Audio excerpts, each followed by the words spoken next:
I'm taking y'all back to fall of 2023, the end of the season, thinking, wow, this is my last chance as a pro cyclist. I'm 27 years old. I got to do something big here so that next year it goes my way. So what I do, guys, I decided I'm going to go out and try to hire the best coach that I can. Is up to date with all the science, all these crazy intervals.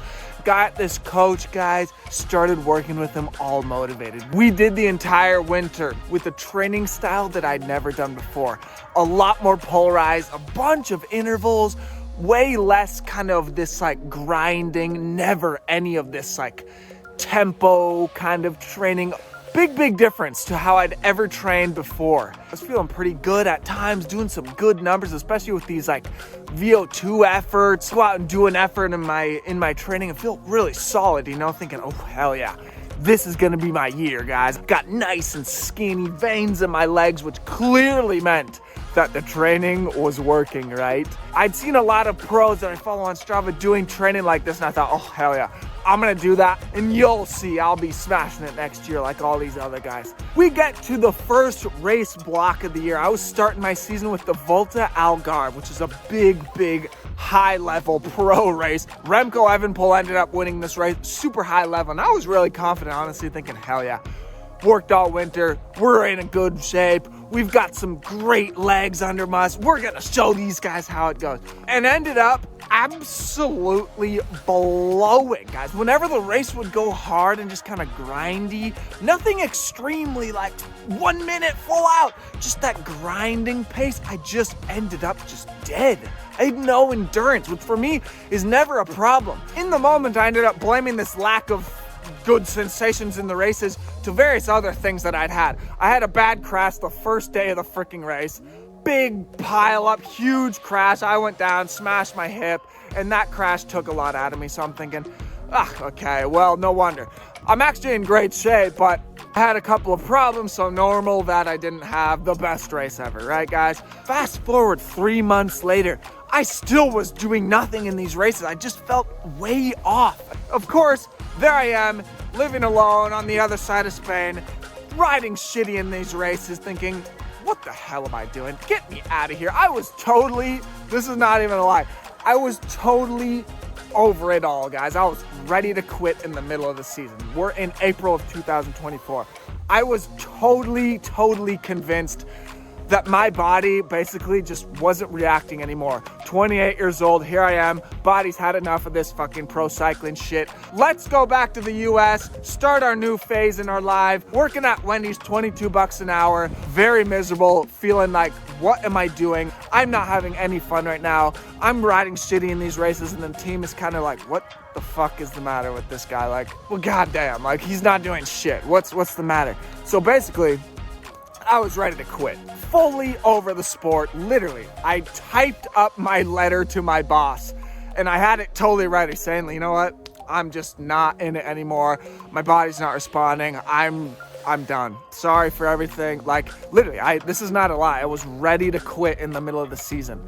I gotta start saving some money for this next phase of my life. I need money for this. I told my coach, you know, dog, I'm super sorry, but I have to let you go. Like, I need to start saving money. I kind of told him the whole thing, ended up getting rid of the coach. We're in April of 2024. I'm ready to quit, but I still had the bike. I've got this beautiful bike in my house. I'm still a pro cyclist on contract, and I decided, whatever, I'm just gonna finish out the season because I owe it to the team. And then I'll go back to the US and start working at Wendy's, and we'll be fucking loaded in no time. But you know what? I started kind of getting bored a bit. So I was like, you know what? I'm gonna bike. I got this beautiful bike here. I've got beautiful roads. The weather was pretty nice. And I had a bit of a break between my last race block, which I did terribly in, just way off. Just not good sensation. I was getting shelled. And I was just like, you know what? To hell with this sport. I'm done. But I decided I'm gonna just bike because I love biking. I love going out and biking, you know? And so now that I didn't have my coach, I was doing stuff a bit different. I started kind of going out and just riding. And I like to just kind of ride a bit harder. You know, those classic upper zone 2 rides where I'm just mobbing all day. And guess what, guys? After a week, 10 days of doing this kind of stuff for the first time in a while, because I've been training in a totally different way, I was like, man, all of a sudden, I'm starting to feel a little bit different. Like, what the hell? My heart rate's going down on these rides. I'm starting to feel better endurance after 4 hours. I'm having a good time out there after 3 hours. I'm feeling strong again for the first time. Like, what's going on here? And then I was kind of like, wait a second. Started kind of doing a bit more of this training, this high endurance training. Fast forward a month, guys. I go to my next race, a completely different rider, guys. The first stage was a big mountaintop finish. I came out of nowhere after having been shelled in every single race day the entire year, after having done absolutely nothing the entire year. I came out and did a good ride, 6 watts per kilo for almost 35 minutes up that climb after a long, hard stage. And it was hot out there as well. I did a good performance, guys, literally. Like, I'm sure the rest of the field was like, oh my God, this fucking guy, he's definitely doping. He's done ass shit and absolutely shit the entire year. And then we have a nice break of 4 weeks between races. And the guy comes back and he's fucking ripping. Doper. I guarantee that's what they all thought. But so what happened, guys? Well, obviously, I started doing a different type of training style, one that wasn't the training style of my coach, who, by the way, is a really famous, pretty goddamn expensive, world-renowned coach who was training me in a way that, for my body, did not work. For Billie Jean Van Aert's body, that training might push all the buttons for that particular rider, and it makes him absolutely flying. But for the body of Keegan Swirbul, that particular training style was not the secret combination to my body. Every single athlete, guys, has their own individual secret formula, their own individual code, the way that they need to train to stimulate their body so that it can reach its maximum capacity. And that formula is going to be different to any other human on the planet.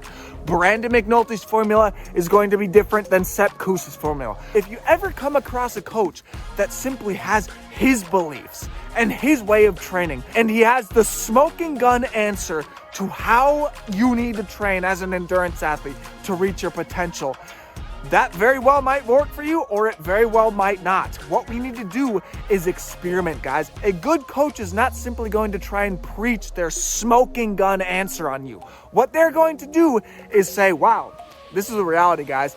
We don't know what type of stimulus is going to best work for you. What I am going to do as a coach is going to be to help guide you, to try and get you to a point where you can figure out your secret formula, guys. And that is literally the labor of a coach, nothing more.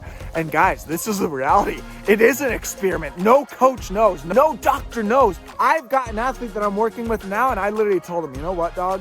We are going to do an experiment with you. It might not work, or it might. If it does work, you are going to have an extreme breakthrough, and I promise you, you're going to be a totally different rider.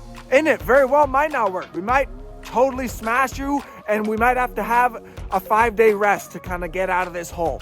But we're going to try it out, just experimenting with this rider to see how his body reacts. And that's training. Nobody knows the answer.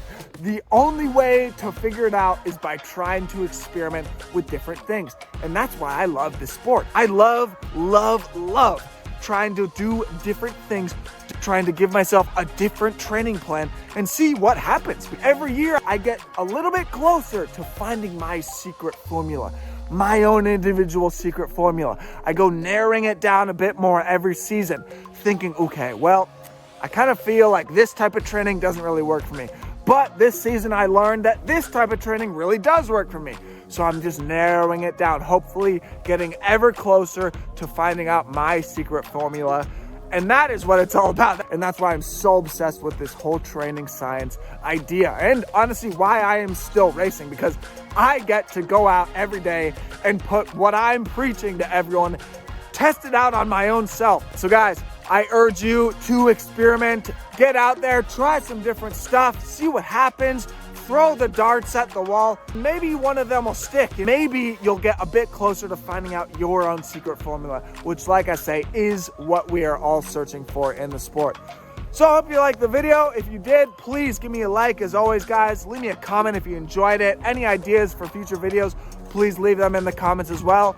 Have a good Christmas, guys. Peace.